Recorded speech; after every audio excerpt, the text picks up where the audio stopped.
means it's AEW Live Review on YouTube with AltJake and George. Hello again, everybody. We are back and live here on YouTube for this Dynamite review of the Holiday Bash. It was a bash of something. How you doing, George? It is a holiday too, so yeah, we got that going. Happy Hanukkah to all those who celebrate, all those folks. I know Kwanzaa moves too. I'm not sure when that is, but Hanukkah, I know half my family celebrates. So no, this was an interesting holiday bash. But how you doing today, bud?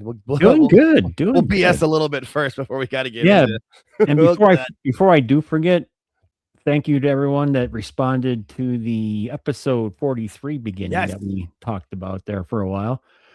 I appreciate the comments. It was kind of nice. So yeah, no, that's one of the reasons why I like what we do is that we are able to just kind of go and talk about whatever. And that was not expected though.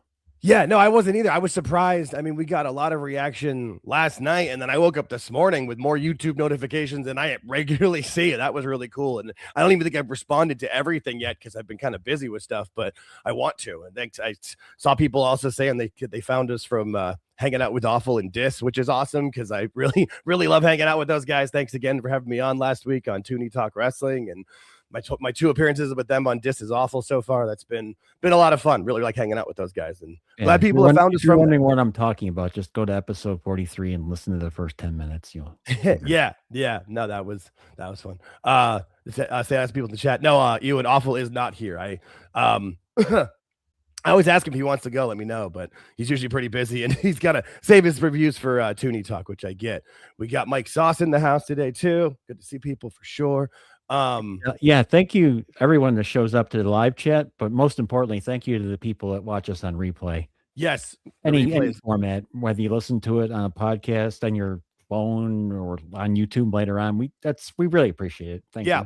We are on all podcast feeds. It's funny to see those numbers starting to actually climb. I think because we've starting to get traction on those too. And if anybody can give us a rating and comment on those as well, the way the algorithms work is you just got to keep feeding them with every little thing, whether it's a comment, a like, a share, just every little thing helps. And you can see when other things start to push it, because like once we got a bunch more comments, all of a sudden the views shot up and the watch hours almost doubled on it. And it's all part of the process. And yeah, we don't ever expect to be like doing this full time as a job, but if we could, get a little finance in, we got to pay for these things. So we're trying to. I did say at the beginning, I said all you got to do is hit the like button and comment once in a while. That's it. Yep. That helps so much. Yep. Absolutely. Yeah. No, the podcast feeds it's one of those things that I had to get it started with, but now I've got a good rhythm with it where I can have it all editing and have it all kind of post around the same time for pages. So it's been fun. Yeah. No, I've really appreciated people showing up for these shows and for the live watch along party for Sundays are good too. Sundays are fun. Yeah. No, the spaces are that's still one of those things that's been the biggest surprise of all. Like this doesn't surprise me that this is fun because YouTube's everybody likes to join on YouTube, make the comments, show it on the screens and stuff. But with the Twitter spaces, those conversations really have been getting fun and really kind of go anywhere with it. You never know what we're going to talk about. Usually we have a topic to start with. I figure this Sunday we can talk about the AAA show that's on Saturday, so that's good. We have at least that topic to talk about because I know SmackDown was taped for Friday, and it'll be I haven't seen spoilers. We just pop up and go. It doesn't matter to us really. Yeah, right. Exactly. I haven't seen spoilers for Friday yet, but I assume since it was taped before Raw, it's probably going to be pretty run of the mill and trying to get through it to get to the end of the year. I wonder if they're going to do any like end of year review shows or anything where they don't do any actual wrestling on them. Usually So when Tony does not go live before Dynamite, we kind of have to scramble and figure it out. Stuff. Last week it was the Jacksonville Jaguar comparison. This week I asked Jake there to pull up something that I saw on Tony's feed, and I thought it'd be worth discussing maybe for 5 or 6, 10 minutes or so. Yeah, no, I got it right here. Let me... SI Wrestling Awards. Let me just pull now, up. for those of you kids out there, Sports Illustrated, one of the magazines that I had a subscription for from the time I was 9 years old to the time I was 17, I had a weekly subscription that came in the mail every week. One of the best sports magazines ever. Yeah, no, it was. I mean, that was I mean, it used to be, and it was like the gold standard, really, is what I would kind of consider it to be. Yeah, and wrestling was covered one time in Sports Illustrated with Hogan. Yeah, That on the was it. cover. Maybe there was a couple other ones, but There maybe. probably was later, but when it was still, especially when it was at his highest prestige, because I can remember my grandfather having in like his little den in the house where he had like 2 like nice bookshelf kind of things that were just full of them, because he had it from the I don't know exactly when did exactly it start. I want to say his had come from like the late 60s and on, I feel like was when he started with them. And I would look through all those as a kid with all of like the stuff from like the old Super Bowls or the Masters stuff. Like, yeah, no, Sports Illustrated was a real magazine. Now it's kind of now it's turned into a online, it's like a shill fest. Questionable. I'll just say questionable. Yeah, no, it's one of those things where, oh, hey, nice. We got Wrestling Old Head in the crowd. I didn't see him. He popped that up there. Nice. Good to see you, Old Head. Happy you can make it live for us. This is fun. Yeah, no, I don't even know. It's what you ever see the Simpsons episode where they're in the future and Marge is like, oh man, Fox turned into a hardcore network so fast I barely even noticed, or so gradually I barely even noticed. I don't know when Sports Illustrated tapped out. Like it used to when be. They stopped becoming when they became SI. That's when it started. Oh, that's probably a good way. When they rebranded it like Cracker Barrel recently and it all went to crap for them. Maybe, that might be because they used to be still, they would do like cutting. I mean, even with like the steroid stuff, wasn't the Balco thing broken by SI's people and stuff? Probably, like there was, so. I'm pretty sure like, yeah, there used to be really like value to what they did, or they would do like serious like where they would do like, they'd hang out with an athlete for, a week or a month or whatever and give you a story of their life and like inside details and really investigative journalism. It's kind of like, what was it? HBO Real Sports used to be before that shit the bed too. And they had real journalists too. Yes. Oh yeah. And I'm not going to badmouth the person that probably put this together. I think it was John Alba. I'm more than likely because it works now.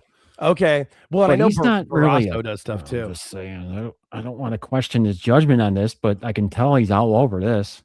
Yeah. Well, and I know I think the guy's name is Justin Barrasso. He's the one that did like that interview with Mox. I don't think he's there anymore. Okay. I don't know. I could be wrong.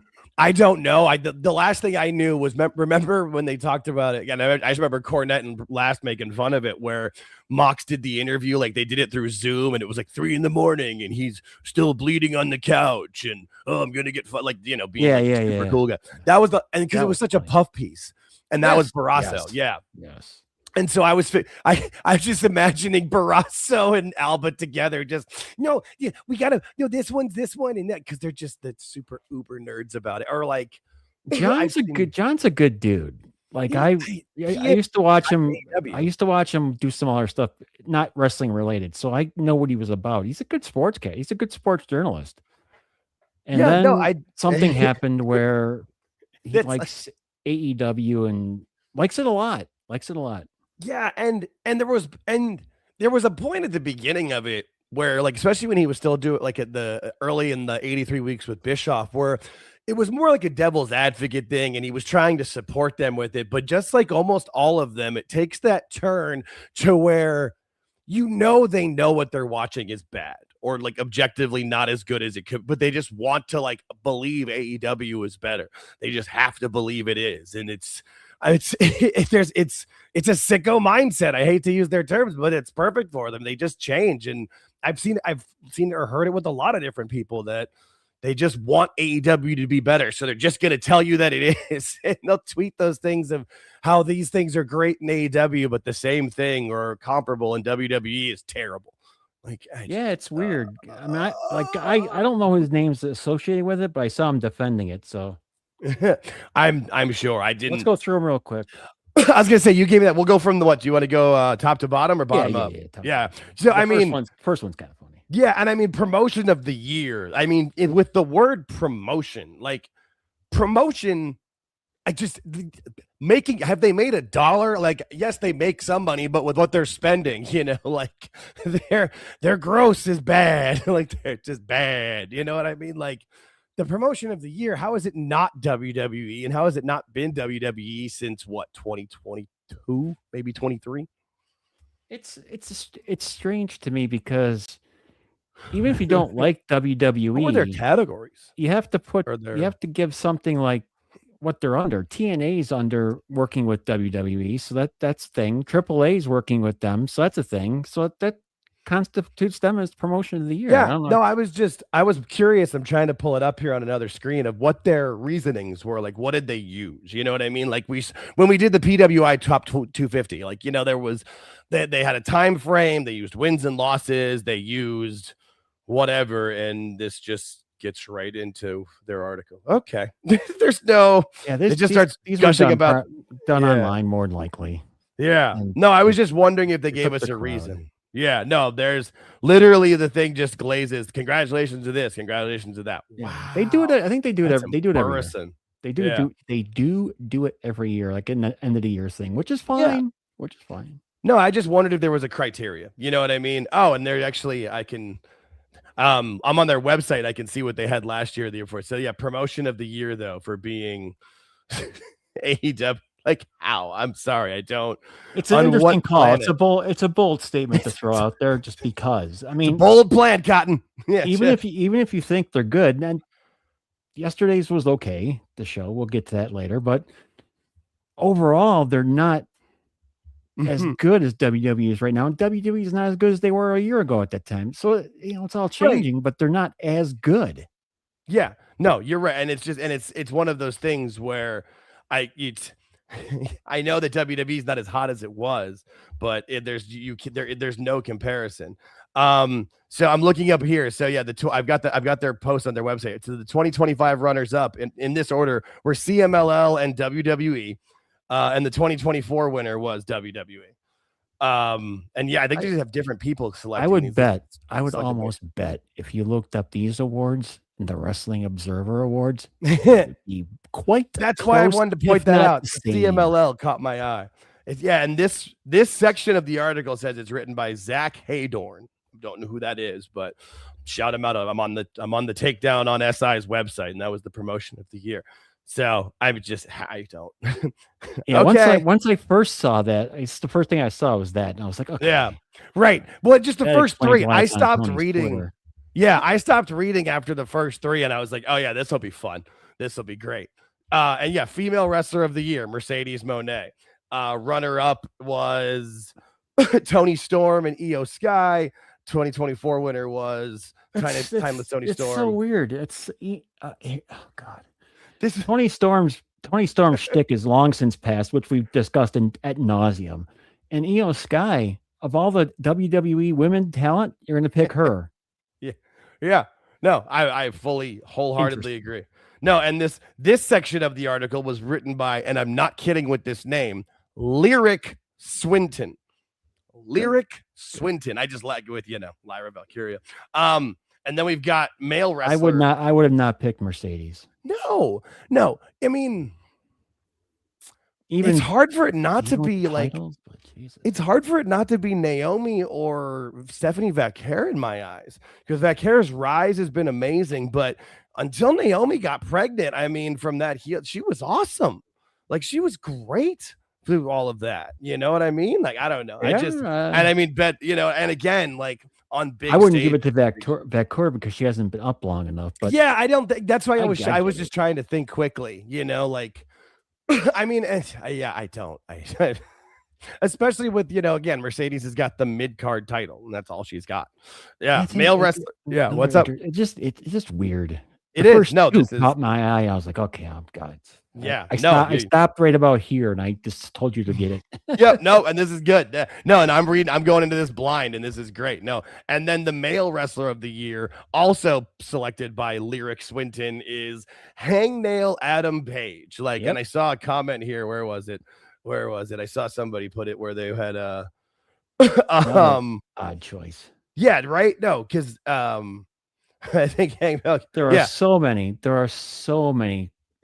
Guys more qualified. Yeah, no, and it's you and Cumia. Hangnail isn't in the top 10 of the female wrestlers. Like, yeah, how is this? Yeah, he's got a great point. I mean, how do you I know he beat what's his face, Moxley for the title at All In, but we said then nobody really cared. Like, you just had to do it. It should have been Darby. Like, I don't That's just all I got. It's just I mean, and if you're then gonna think about it objectively, Dominic. yeah. I I mean, for how long he what a got year the, that was.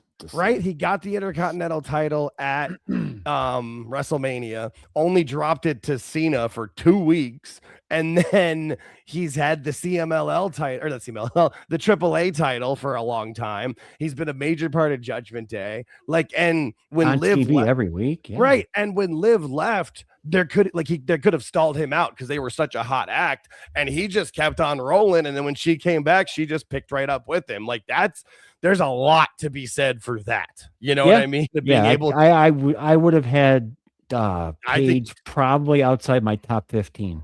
Yeah.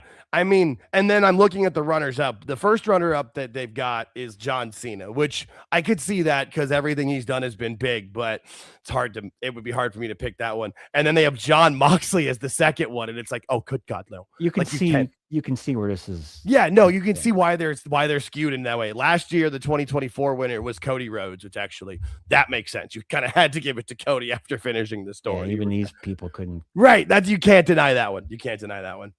All right. Yeah, so tag team of the year, FTR. Oh my God. Now I know they wrestle on Collision a lot, so maybe we don't see a lot of these things. It doesn't matter. I've seen the clips and shit. It doesn't matter. You're not on the main show. That was the best Their answer main show ever. is Dynamite. Their main show is Dynamite. That was the best answer ever. You got me. Just time that it doesn't matter. No, it's because it doesn't. No, you're right. And back to what we were talking about, those people that like Albo, where they start super shilling for AEW, like, well, there was this great match on Collision. Well, if you watch Collision, nobody watches Collision. Nobody watched Rampage, and now nobody watches Collision. Like, I know JD's not your cup of tea. However, he says the same thing. He goes, "Oh, it was on Collision." He goes, "Dude, who cares? I don't watch your B show. I watch your A show." Yeah, and end the discussion. That's it. No, absolutely. It was like, what was it last week when Briscoe was talking and like with and they set up a match for the next Collision. It's like, oh well, nobody cares. Like that's not good. That doesn't matter. Yeah, FTR this year especially. No way. No way.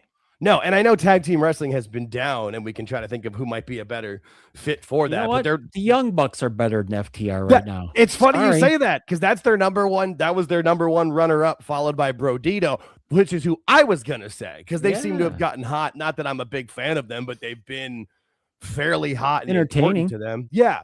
And and you know what they've been on the A show. I've seen them. FTR's a weird. Yeah, FTR is a weird pick, especially since they only just got the belts back. Like, you know, I could see maybe next year if they hold them for a while and go on a big run, but what were they doing like all summer? And like, you know, they were just kind of there, part of the scene. Get off social media, Dad. Oh God, there's nothing. Please. Oh my God. All right, and then we got Best in the Ring, Will Ospreay. Okay, if that's perhaps I give you that, maybe again. You know, well, we've talked about how for me at least, I don't look at him as a wrestler. He just spams his moves because he does all of his matches follows the same formula. He hits everything. There's lots of kickouts. I know it's exciting, but it's just not. I like variety with it. I want some more with it. For me, he's not the best. If you look at the people these are targeted towards, yes, exactly, he's the perfect guy because he does all the moves inside the ring. So there you go. Yeah, no, you're exactly right. And I can't fault them on that one. That's fine with it. Who's your best WWE in ring worker? Do you think? Little side note here.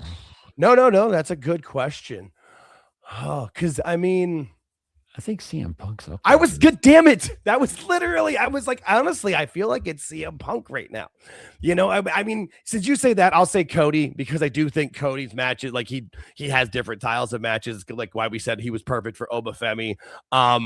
I'd have to think more about it because again, for me, it's more about the stories being told and stuff with it. Honestly, like their 2025 runner up. I know you're not a big fan, but Io Sky, she is. I just don't like the presentation. Yeah, I get the talent, but right. No, and she is one of the best female in-ring workers for sure. Yes.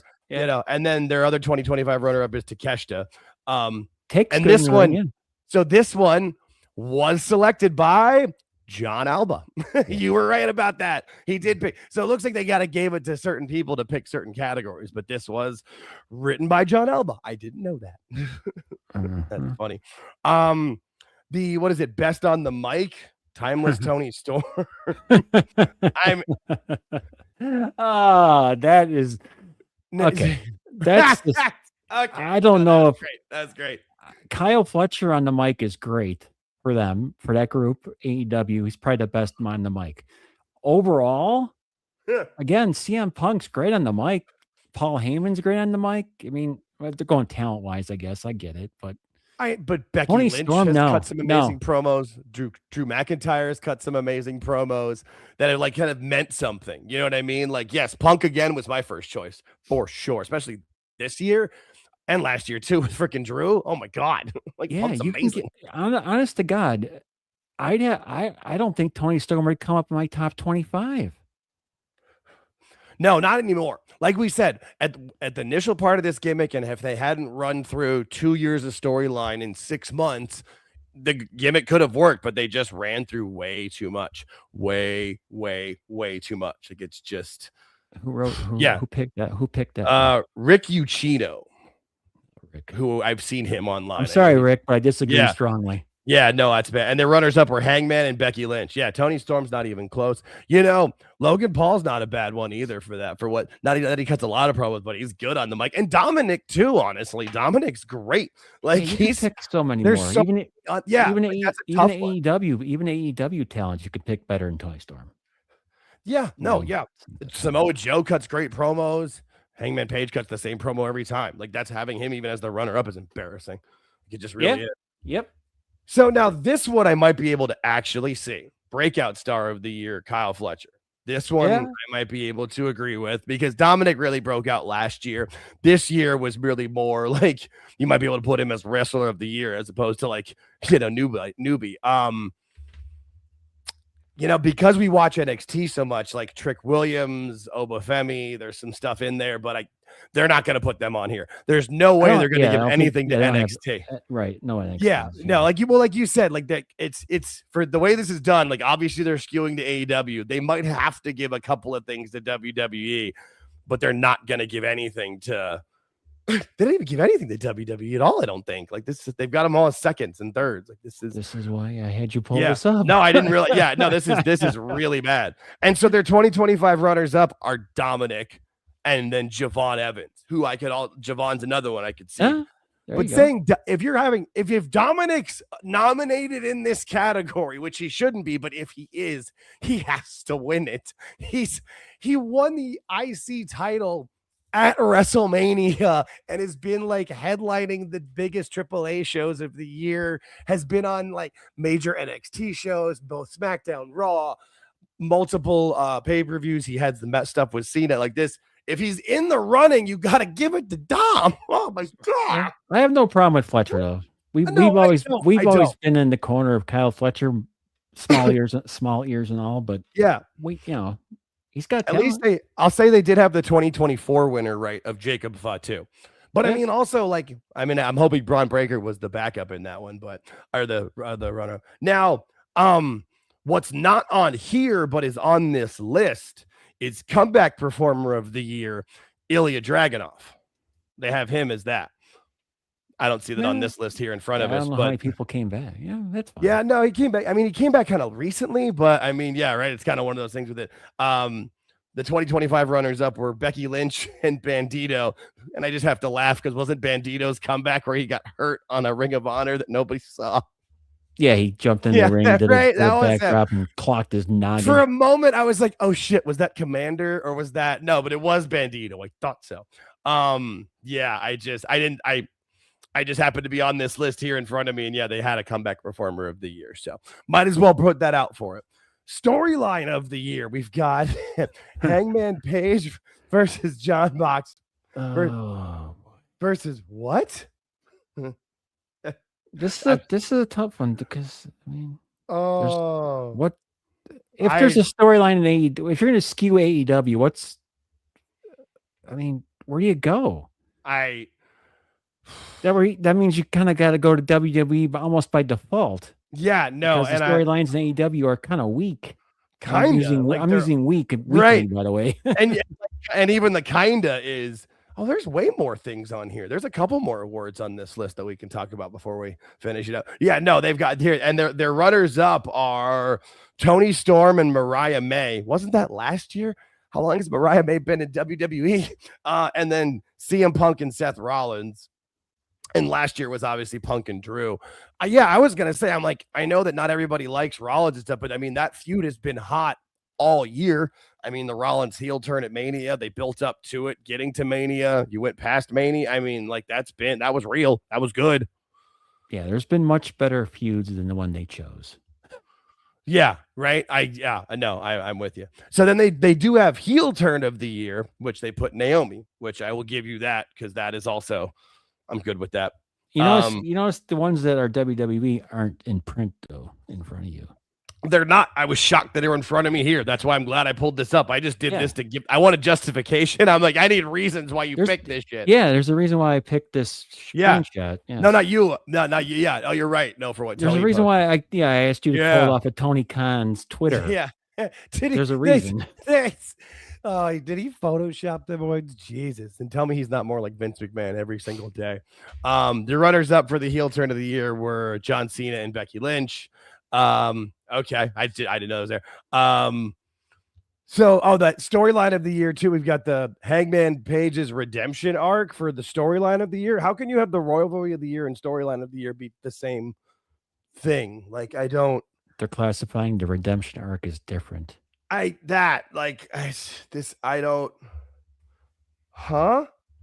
Yeah, no, and they've got different categories here. Yeah. No, they've got 2025 runner. Like, how is the storyline of the year not just John Cena's retirement? That's like the only thing that's been like a constant from day one of January. Like, and then 2025 runner up downfall of the Death Riders. Again, same thing. Same, right? Exactly. How do you got the same thing? You picked 4 possibilities. 3 of the 4 are the same fucking shit. Oh my god. The best thing is they say down. If you just heard that, now if you suppose you don't know anything about wrestling and you just heard the downfall of the Death Riders, your first thought is going to be the Death Riders are no longer together, right? Right? Yeah. No. Yeah. I still don't know why they've been around since July 13th. From the moment that Mox lost, that group should have disbanded. Oh, Sid Pilar III wrote that one. Whew, I can't. I don't. Sid's father should have stopped. And then the one who picked rivalry being Page and Mox was Ethan Schlabog. Okay. I don't know who that is. Okay. And then we've got show of the year is AEW Double or Nothing. There is one. I thought there was one more that they gave to W. No, they did. They have match of the year. There is one. I got match of the year. Hang on. Match of the year. They have Io versus Rhea versus Bianca at WrestleMania as match of the year. That's the other WWE one. I knew there was one more WWE one. If you just see this, you wouldn't think that Tony just took all his awards and just put them on one page. You would think that SI did right. It doesn't say what we won of them. Exactly. Yeah. It doesn't say like, here's what we got of them. No, it's just like, here's the awards. We won them all. Right. Right. There's no mention that Tony's not going to come out and say, yeah, we won everything that they had.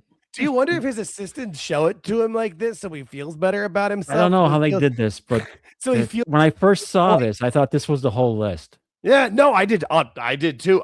Had I not pulled up what we're looking at, I realized it wasn't the list. I'm like, okay, I did too. Out of this sucker. So here we go. I literally only pulled up the SI webpage to see. Like I said, I wanted justification, and I guess they're giving it to me. But yeah, the runners up for match of the year were Page versus Moxley at All In, Page versus Will Ospreay at Double or Nothing.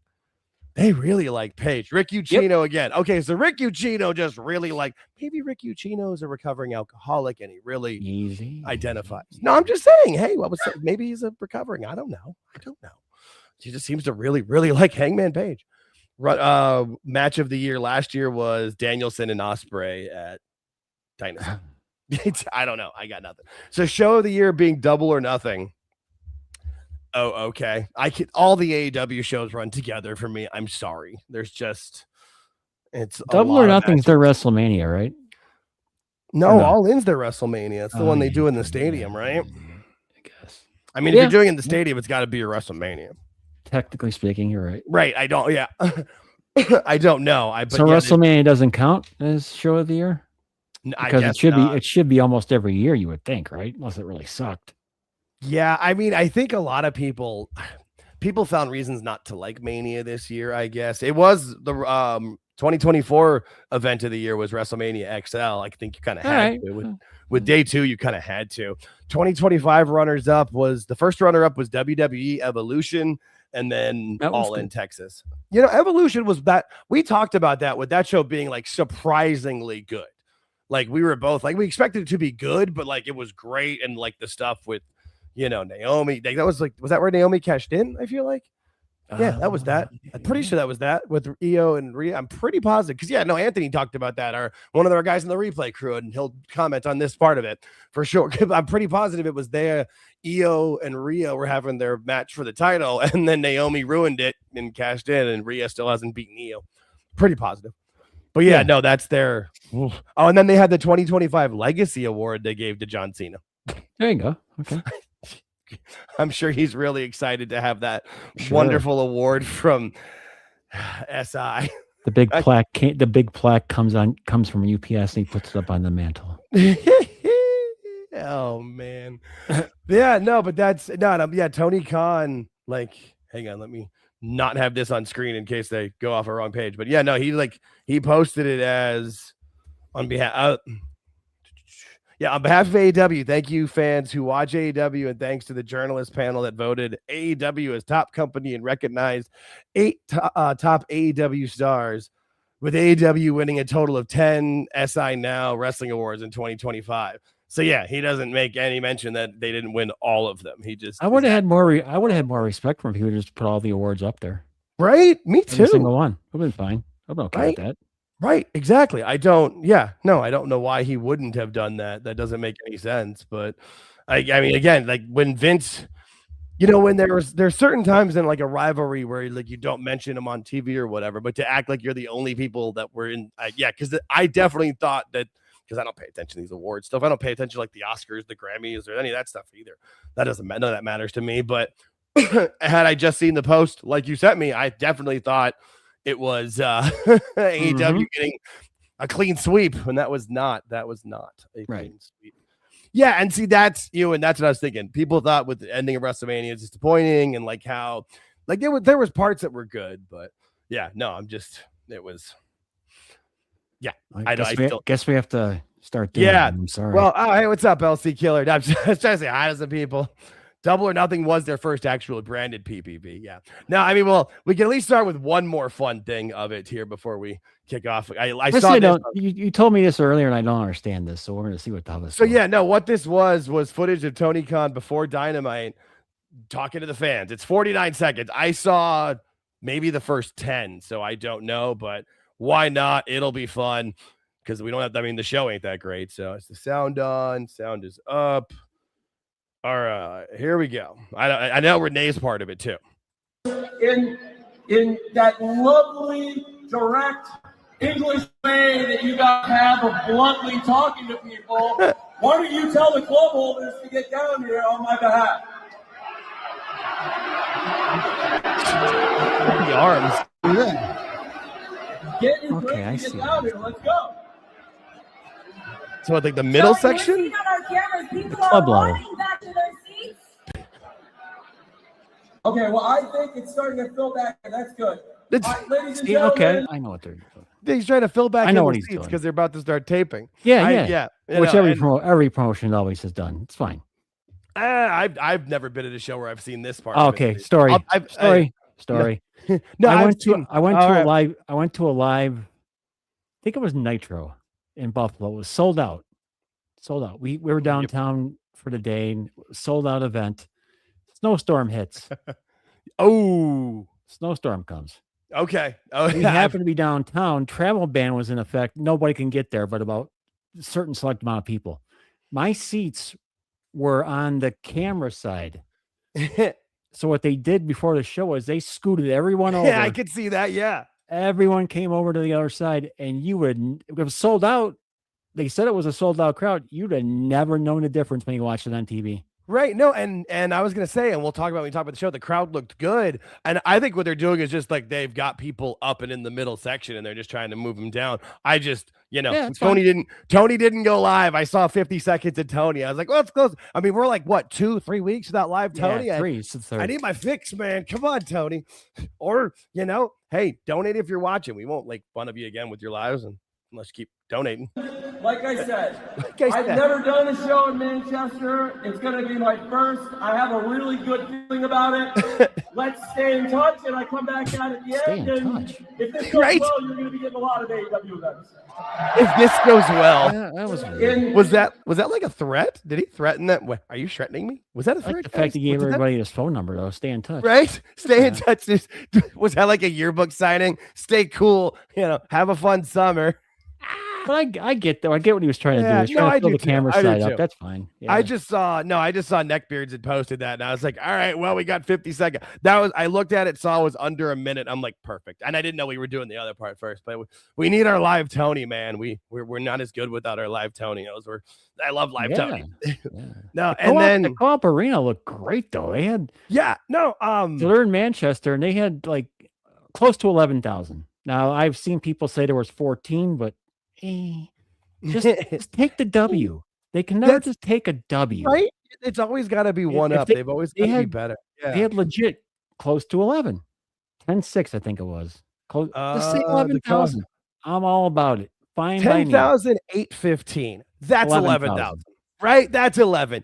I was going to say, if you're over 10,750, that's 11. You're fine. No. Take the W. Great. Right? Just take it. They can't. No, they just can't. And yes, because it's an 18,000 seat arena. So, okay, that's fine. Hey, at least it's better than what you're drawing. Is it that big? Is it that big? Yeah, it says, because that's one of the things that WrestleTix does that I like. They put total number of seats on the map, 18,604.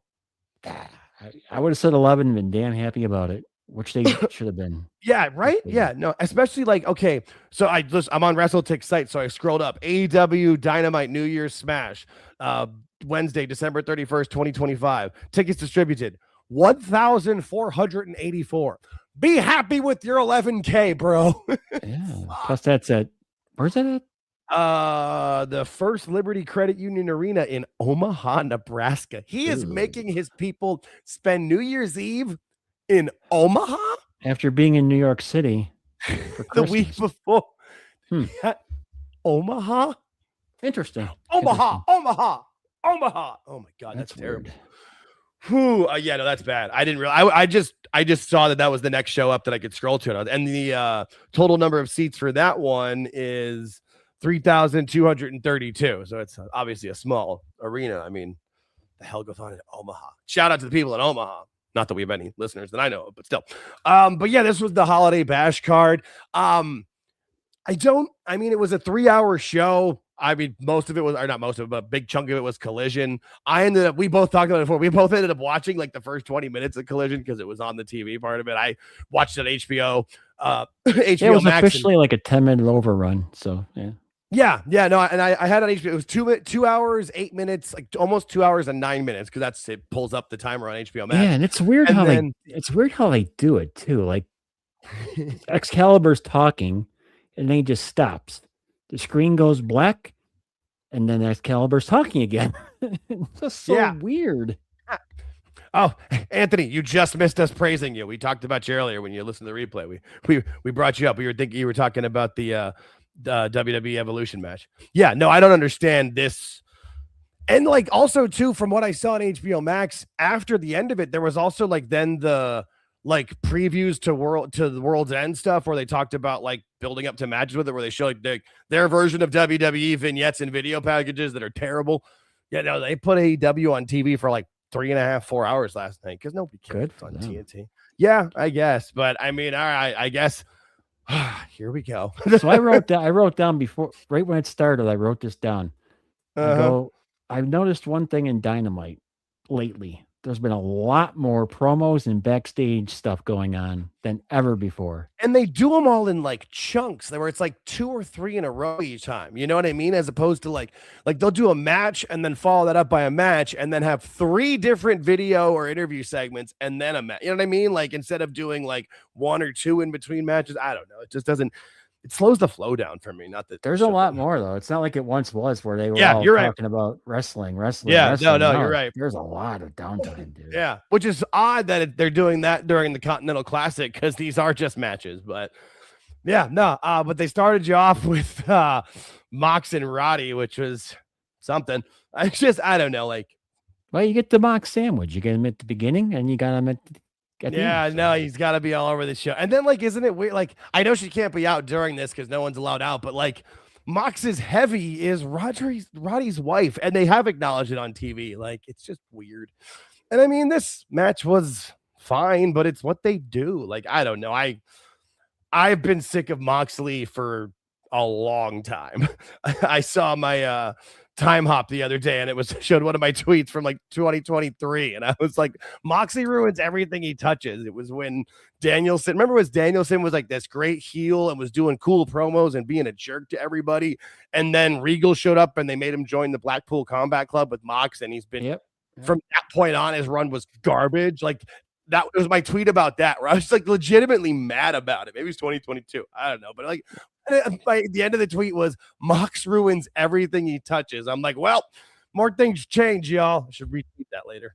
Yeah. Like, mother. As you look at this picture, remember how Moxley looks here, and when we get to the end. Yeah, we got some. And then he's got he gets the win. I mean, and he barely, and that's the thing too, is this match went like 19 and a half minutes. I mean, I guess that's like, well, and then Roderick is eliminated from the tournament, but he still has 3 matches left. So it's like, or 2 matches. I don't know how many matches are left. So you can play spoiler. Who wants to do that? Like, that's, I don't know. I can get that. I can get behind that, because if you're like an 0-17, 0-16 football team and you're playing against the first place team. Yep. Yeah. Oh no. I am an Arizona Cardinals fan. There has been many a year where, like, not many a year, but I think like 3 different times where, like, the last game of the season, if we won, we knocked the team out. And I'm like, oh, I can watch this game, something to play for. That's what I like about English soccer so much, because it's not just about who wins, but the bottom 3 teams out of 20 get sent down and the top teams from the other ones come up. So, like, at the end of the year, there's a lot to play for, because, you know, it's a difference between like $120 million from TV money to like 40. Like, it's a big thing for those teams. But Mox wins, great. Eddie Kingston looked sad and challenged somebody to a match on Collision. Great. At least he lost weight. At least he did. He definitely did. It's much better. Yeah. Apparently he's got like a 6-year contract, I heard the other day. Like, 6 more years. Yeah, six more years. So he signed a contract till he's 50.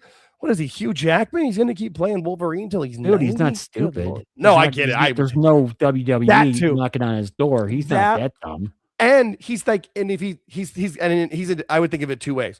A, if Tony does keep doing it, that's a great paycheck to keep cashing. But B, if it falls out, like, I'll just cash it till the company crumbles. Like, he has to know in his heart that this company's not making money. These contracts are all guaranteed, dude.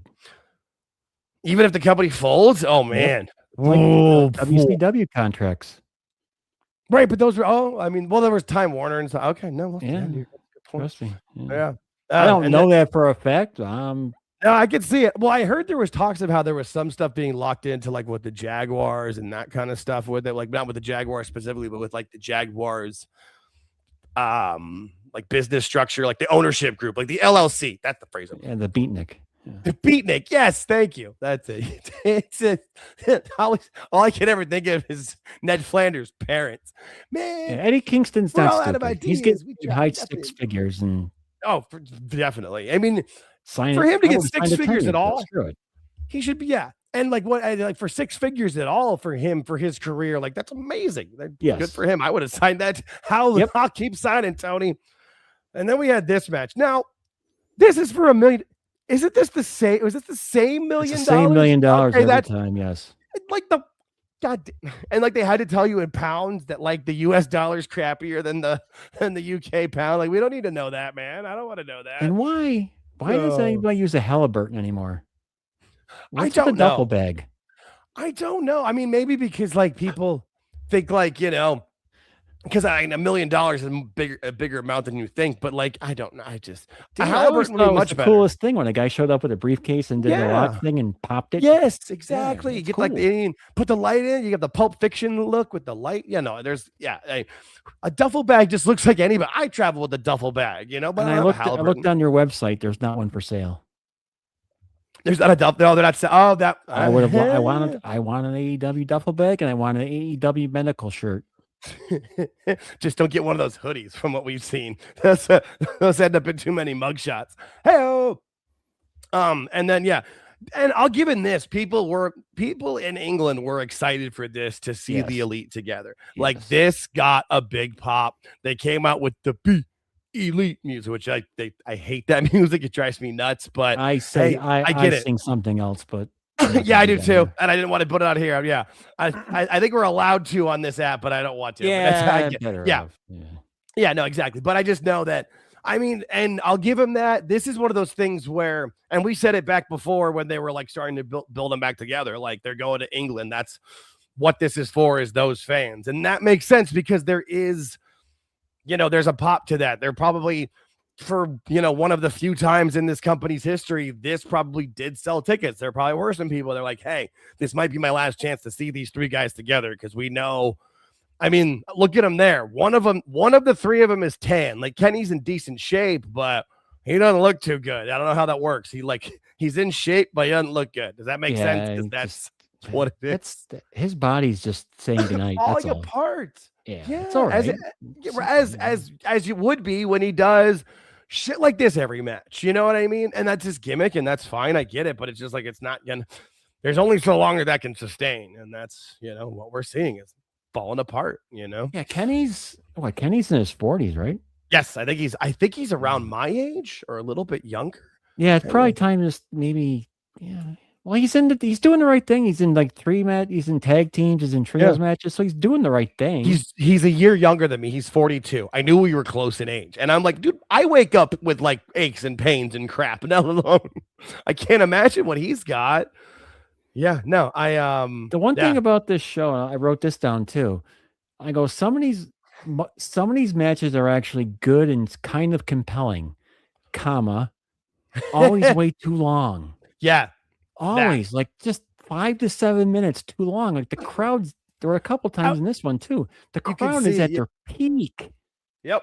And you're not going to get that back. You can't put that toothpaste back in the tube. Like when they're up and they sit back down, like they'll get back up for the finish because they know they're supposed to, but that's because that's why they're getting up as opposed to like, Yeah, it's frustrating to watch. Yeah, it really is. It is. You're like, okay, I'm here. Nuts. And then 7 minutes later, you're still watching the same match. You're getting frustrated. It's annoying. Yeah, no. And I end up fast forwarding a few different times because then the announcers try to act like it's the most amazing thing ever when it happens. Then you're like, no, you're ruining it.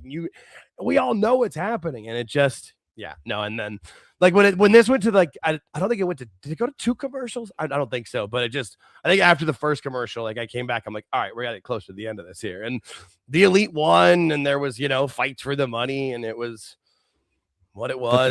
The referee brought it in, and well, of course, this is yours. It's okay. I read his lips. It was funny. Because Rick Knox is such an hilarious, astute, such an important guy. Thanks, Rick. Thanks, buddy. Yeah, no, that was sure something. So if you guys are tuning in for the first time, thank you for tuning in. But always hit the like button for us in the live chat. Come on in, subscribe to the channel. Thank you all.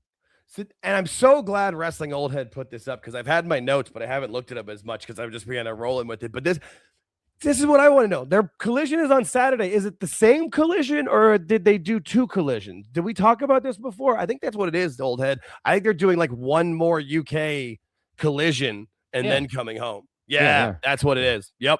Yeah, I think they were already in Wales. I think it's like Birmingham. I was on Tony's Twitter, so yes, I know this. I was on Tony's Twitter. I was on Tony's Twitter. Oh, I was researching. You poor man. No, I feel bad for you. You poor bastard. I feel bad for you. I do.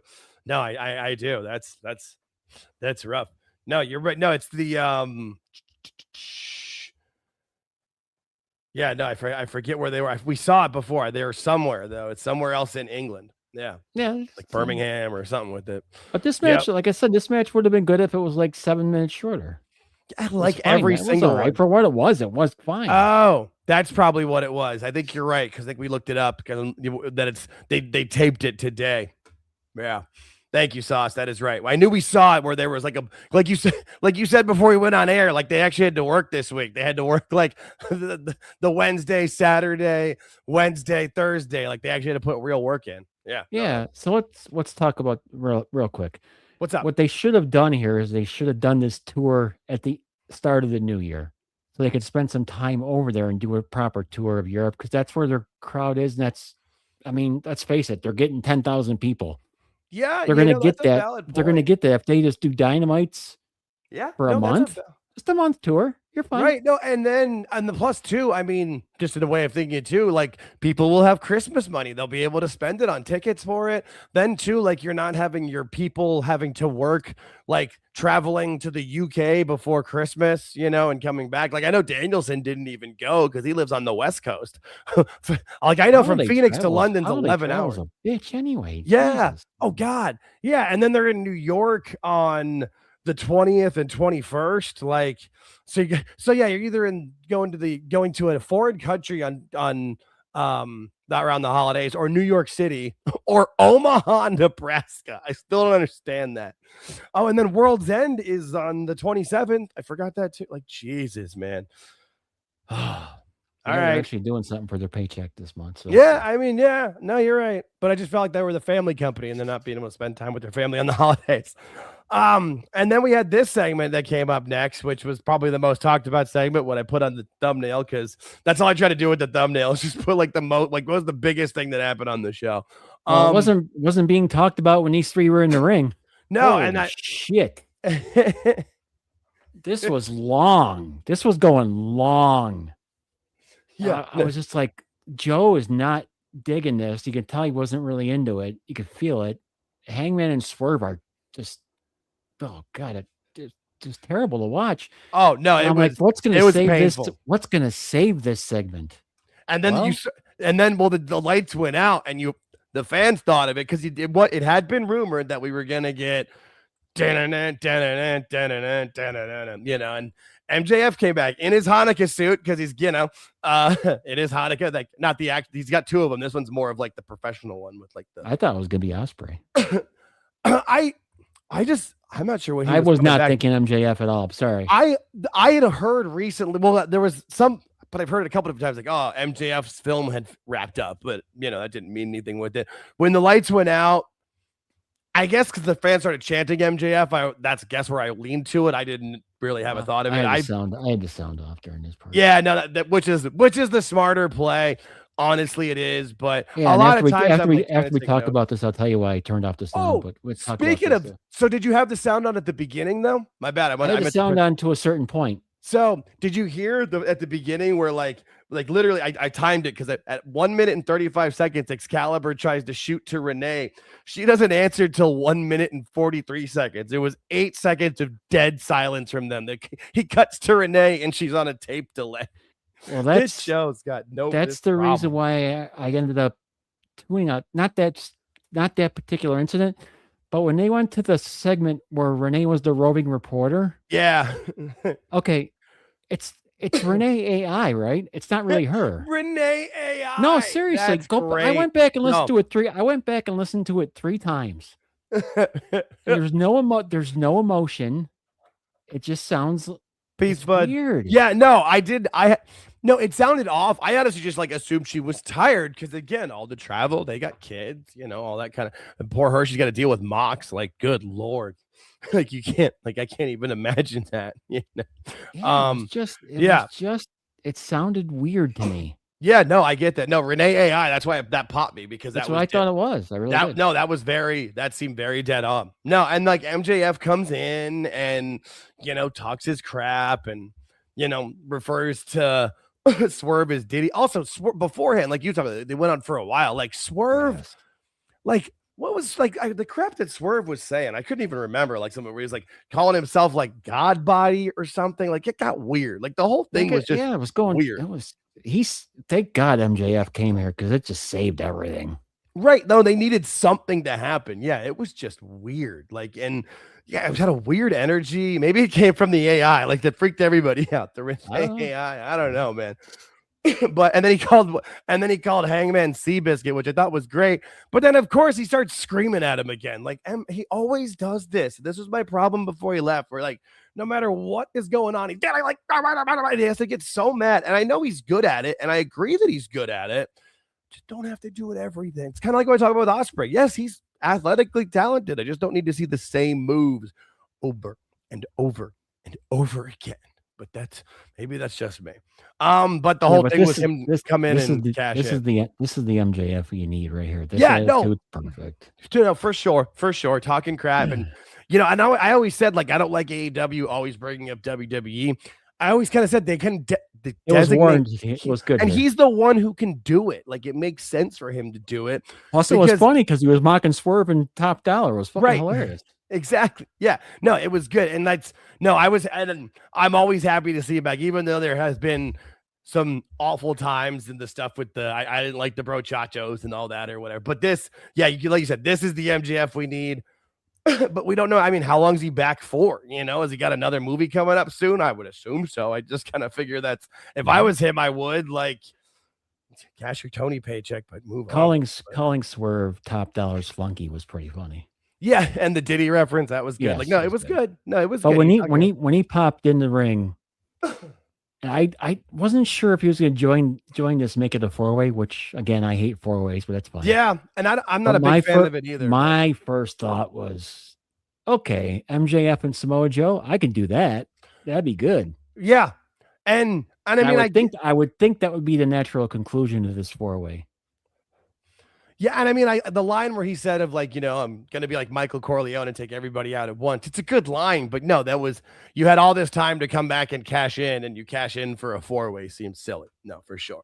Yeah, hey, what's up, Dave? Glad to see you. As we've said before, the cash-in rule is just the stupidest thing in the world. Yeah, and then this one, how of like have a week, you have to have a week to cash it in. Like I gotta tell my manager first before I cash in. You and Cubia, Swerve's house has become Swerve Section 8. Yeah, Swerve's trailer, Swerve's double wide. Yeah, no, it's just bad, man.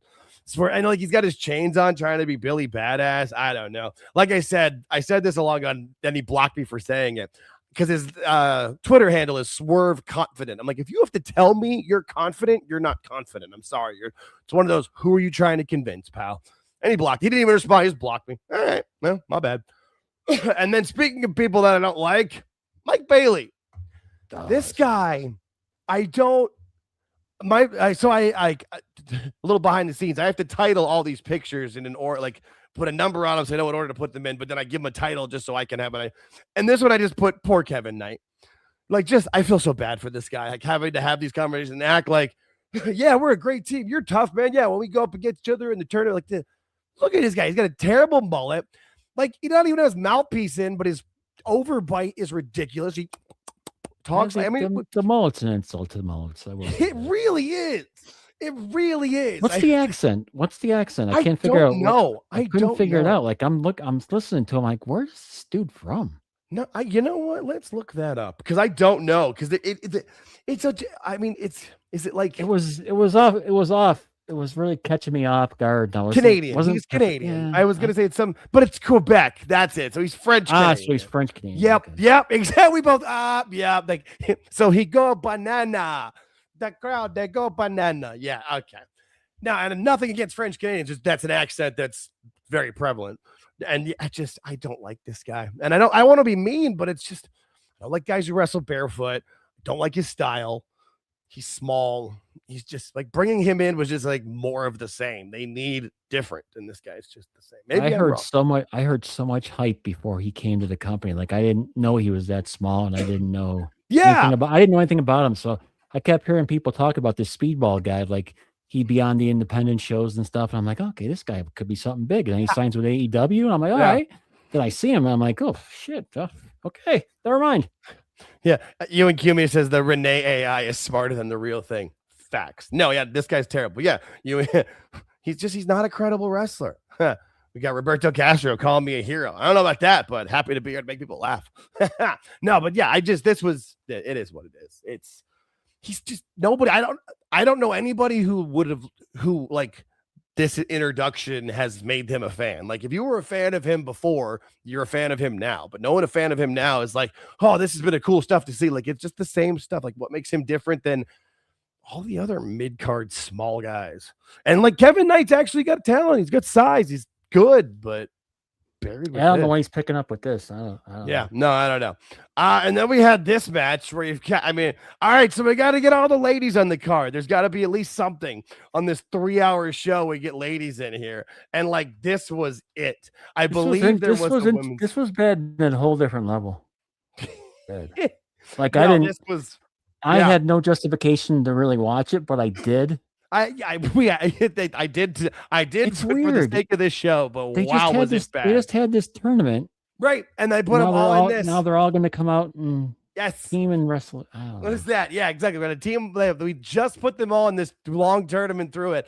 That the final wasn't even on a pay-per-view; it was just on a show. And then this. And I mean, like I said, I love that Harley and Willow have the titles, but what is this? And there was this, and then Jamie Hayter defeated Isla Dawn on the Collision, and that was it for women's matches on this whole 3-hour thing. Like, I know they want to say this company's like the progressive, and like the company for the wrestlers, for the fans, but there's a lot more women's wrestling and a lot better women's wrestling on NXT, let alone also the main roster. Fuck's sake, this was just and your top star.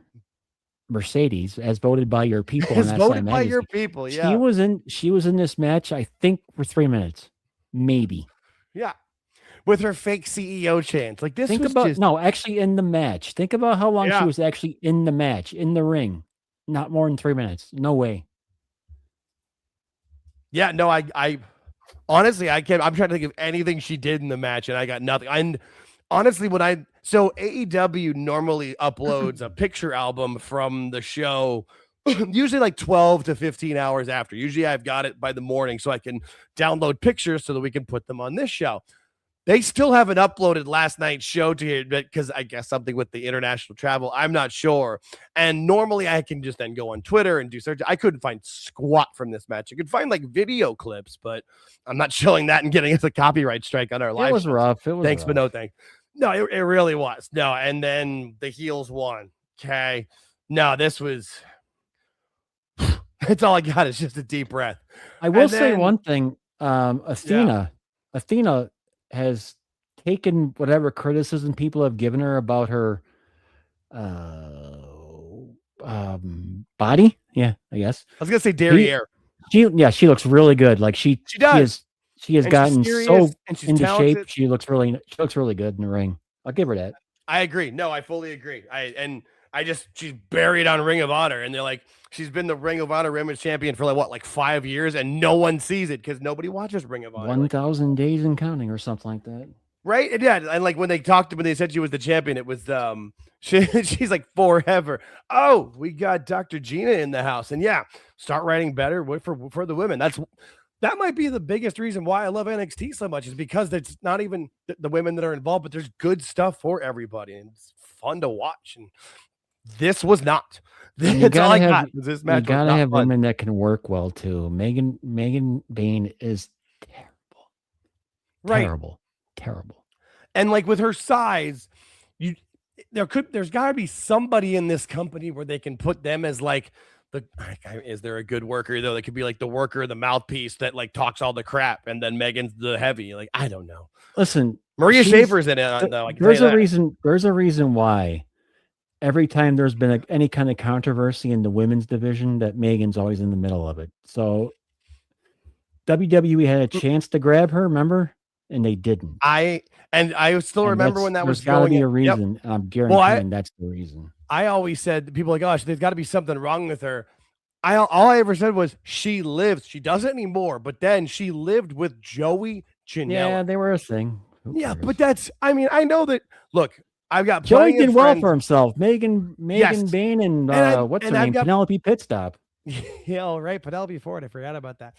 I've got plenty of women friends, plenty of women like in my family stuff that like go for the bad boys or like think they can fix him or whatever. But like, even if you fix Joey Janela, like at best he would be Lexus King. And like Alexis is great, but like, come on. No, like Megan would be, I'm not saying she's a 10, but she's a lot more 10 than Joey friggin' Janela. Not only like personality wise, but his mentality and like his look, like just woof. Yeah. But Speaking there's of a woof, WWE didn't pick her up. Yeah, no, that's it. Yeah, she's been, like I said, she's been involved in everything. Thunder Rosa stuff, everything. She's involved in there, and that's just the player. Yeah, no, you're right. It's one thing if it happens once like when the common denominator is you. It's kind of like one of those things where if you run into like one or two assholes in the day, you know, they're the asshole. But if everybody you run into is an asshole, you're an asshole. You know? Yeah. Speaking of assholes, this match, Kyle Fletcher, just keep. Now, I will finally say this phrase, and they're not actually because it's AEW, but they're burying the kid.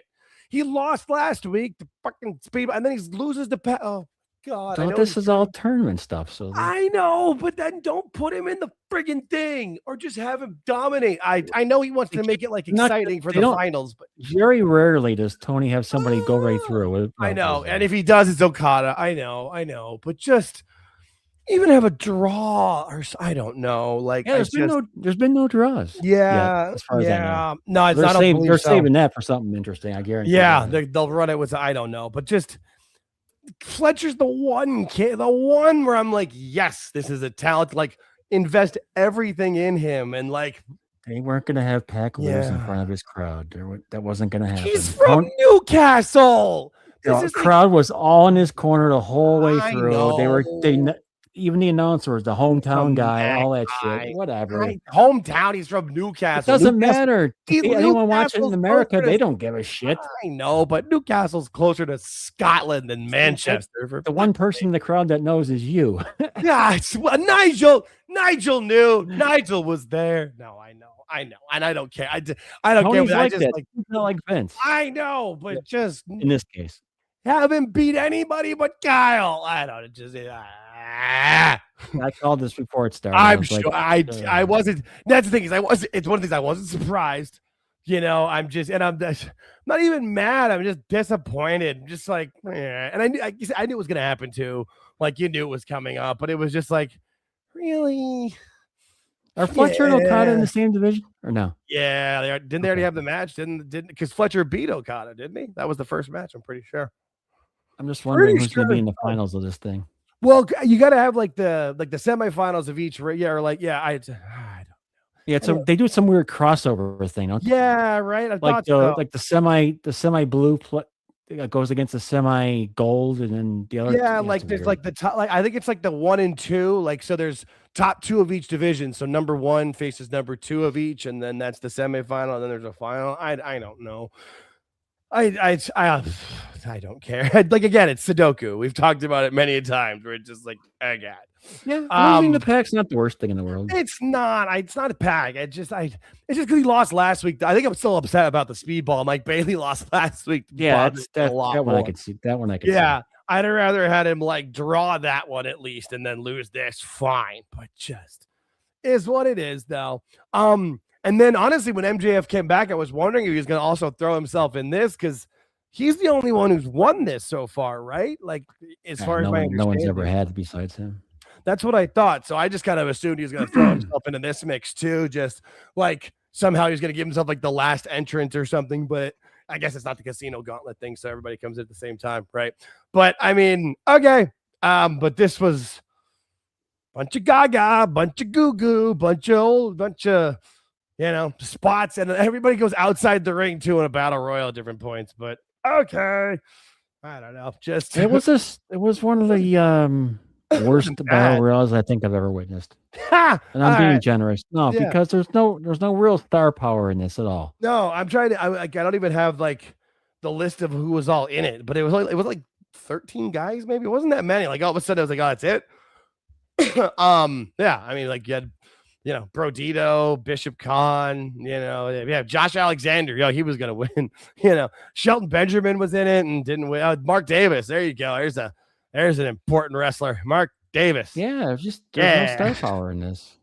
Yeah. When your biggest stars are Luchasaurus and Sheldon Benjamin. And like It's the not anymore, man. Acclaimed was in it. Like, yeah, like you got Michael you got Anthony Bowens and fucking Max Gaster. Like, okay, like it just and then this is also that thing where like it's not it's all about what happens when it comes down to the final 3, because what happens is nobody really wins it because only it's the final 2, and then they have a match next week. I had totally forgotten about this. And that's where the sound helped. I was like, okay, what happens now? And they ring the bell. That's the stupidest rule I've ever heard. Oh, fuck. I can't imagine watching that without the sound, because without the sound, I would have been like, the hell's going on? That's what I was watching without the sound. No, I realized that now as you say it, because I was, because they mentioned it multiple times to like make sure it was drilled in, and because I would have forgot too and be like you're not together, because it was I forget which one was left, but it was the one of Ricochet's boys was in there with him, right? Was it Toa? I don't remember. I think in it was Toa. It was Leona. Yeah, it was totally Leona. The big dude took the shot. Yeah. Right. And then the sacrifice. But when I saw it was those 3 left, like you knew what was going to happen. It was going to be these 2, because Tony's, I'm sure it's in Ricochet's contract. Also, I saw something that Samantha Urban posted something where it was like a countdown to when her non-compete's up, and she's definitely going to be Ricochet's manager. Oh, yay. That's going to be fun.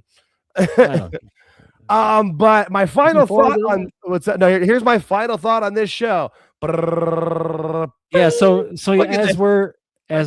as Dynamite had like a 10-minute run over. Yeah, no, it runs 10 minutes go like we saw, like I talked about earlier. They have a 10-minute run over. Excalibur's talking.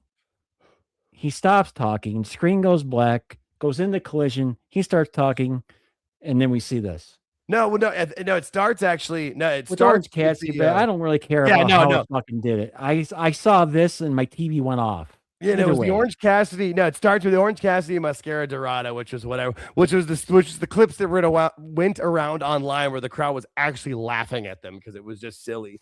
And then yes, it cuts right after that to this, where Mox cuts this incoherent, full on rambling.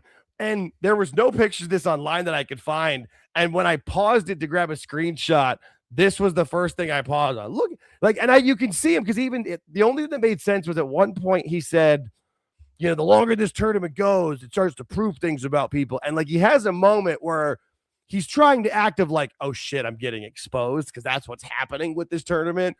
But it still wasn't. But look at that face. Oh, I'm thinking this tournament is going to be what gets Mox to go away for a bit, because then we have, you to take over the group. We've been thinking that for a long time. No, but this tournament, but when they put him in this tournament and the way he's losing out, and you can see it, when they cut that promo in the hallway or in the stairwell, and Mox wasn't quite done, and Daniel Garcia took over, they're looking at him weird, like he's losing them. This just should have happened in fucking July, or at least by the latest August. But no, this sad Mox is sad. No, I don't save a lot of the pictures that we care up because they're not that timely, but I like to have certain ones on deck in case you need them for a thumbnail. This might be my favorite. Look at that hairy. All in all, Dynamite would have been so much better if matches would have been 7 minutes shorter. Everything would have been 7 minutes shorter, because even the promos were very long and tedious. Yeah, no, that show ran 9 minutes over 2 hours, and you could have gotten everything done in 90 minutes with commercials if you just shorten things down a bit. But you don't need all of that. It was a good crowd. It was a very good crowd. Yeah, they 11,000. They saw, so there you go. Nope, they did. They had 11. Yeah, Dr. Perfect pause. That's why when I saw that, I was like, yep, stealing that one. Yeah, made sure to show it to George before. I think that was great. Yeah. I also agree with this. Orange Cassidy. It's not even so much that it's the worst gimmick ever. It's that it's the same gimmick that it was from day one. He hasn't changed. Never has changed. All. Yeah. John Small, Poxley. Just looking at some chats. I didn't see a lot of the chats going on. This show, man. This was so bad. next week's from New York City, right? I believe so. Let's check the events page. Next week, December 20th, there's the Dynamite Miracle on 34th Street. That'll be the go home show. Yeah. For the pay-per-view, right? Wait, they're taping. Is that a taped show? No, Yeah, no, it's because not. they're taping. No, I'm looking at it right here. It's a Saturday, December 20th. Saturday's our Collision. Yeah, but it says Dynamite. I think they might be taping. Yeah, because of the holiday. Because Dynamite would be on Christmas Eve. Oh, speaking of which, Well, maybe not. I'm looking at their tickets. Okay, page. speaking of which, Dynamite's going to be on Wednesday. Our show's on Thursday. What are we going to do next week? Yeah, so we got I don't two have op- much going at the nighttime hours on Christmas. Doesn't matter. So we got two up. My family does, but I can probably get it to where I'm 90% sure, and I'll confirm it with my family, that I can be home. Usually I get home around 7:30, 8 o'clock my time, which is 7:30 is when we start our time. I'll make sure that we can get home early enough. Because yeah, you might as well. Yeah, no, because what we usually do is my wife and I go to my mom's house and we hang out with my mom and stepdad for like a couple hours, and then my mom has people over for Christmas. But if the earlier we go, we can just bounce out. If we leave by 6, home by 6:30, gives me an hour to be ready for. I might not have a lot of pictures. I might not be able to be as show prepped as I normally am because I'll be, I had Christmas Eve. I'm at my wife's family all day. So, but we'll come out and have fun. We'll Christmas celebrate with everybody. Shoot. Yeah. Yep. Yeah. So next week we'll be on same bad time, same bad channel, 9:30. Yeah. If for some we'll be on running late, I'll let people know, but we'll be good. My bad. Sorry. I forgot what I was gonna say. You stopped me in the middle. I just wanted to put that in it. Yeah. Well, Sunday on Spaces 8:05. We'll be talking about AAA and whatever else you feel like talking about. 8:00 p.m. Eastern Standard at AltJakeTakesOn on X. And This Is Awful this week will be Saturday night at 11 p.m. on the Awful Wrestling channel. Nice. Oh, good. Maybe I'll probably be home a little after they start running, and I'll be nice and toasty. I'm going to a holiday party on Saturday that we are taking a cab to. Yeah, no, my wife went to like a prestigious high school here in Phoenix, and they have like alumni things, and they basically give you 2.5 hours of open bar, and we go every year. Danger. No, it'll be a lot of fun. Also, we could talk about on that Sunday show that AAA has a TV deal in Mexico through Fox that I'm sure we'll start to see highlights of and stuff that I didn't realize was announced already. I'm like, it was almost like it was a shockwave. Sorry, had to do it. Nice. All right. Well, is there anything else? So hit the like button, replay crew. Thank you so much. Hit the like button. We love everybody for tuning. Dude, go back and listen to the beginning of episode 43. You guys are the reason why I'm still doing this. Jake's attitude's the reason why I'm still doing this. Okay. This is why I'm here, because of you guys. So thank you all. Yes, we appreciate every interaction, every like, and even if you're an AEW fan and you dislike what we say, hit the dislike. Every interaction counts. Every share, every view, every retweet, whatever with it. We appreciate all of it. And if you're somewhere where YouTube's not available, I post everything through our podcast feeds. And we should be on every single podcast feed, Spotify, Apple, all of them. If you find one that we're not on, shoot me a DM on X. I will help you out. So thanks, everybody, for listening. We appreciate all of you. We'll catch you next time. Peace.